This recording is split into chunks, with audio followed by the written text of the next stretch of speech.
This is where a company called Newman Brothers made coffin fittings for over 100 years. They made them for the likes of the royal family, Winston Churchill. The last owner walked out in 1999, left everything behind. It was almost as if the workers had just sort of, left to go on a lunch break and were coming back. There were overalls hanging out, there were handbags still left.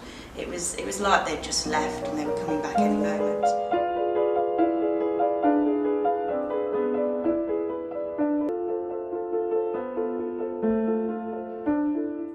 This is one of the windows that's been replaced in the factory. It was replaced in about 1960 with a Crittall window. I know that because it says Crittall on it.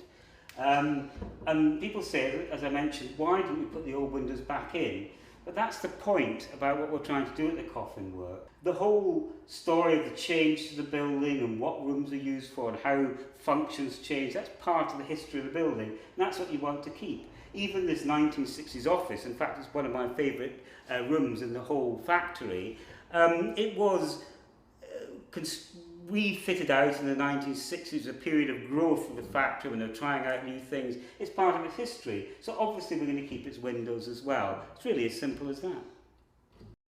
Here we are in the stamp room, a room that's a mix of both men and women. It's sweaty and you're in a pit, not the best place to be.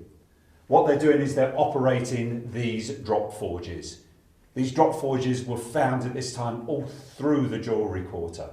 The purpose behind them was to turn a nice flat piece of metal like this into one that's got the impression of the coffin fitting on top of it.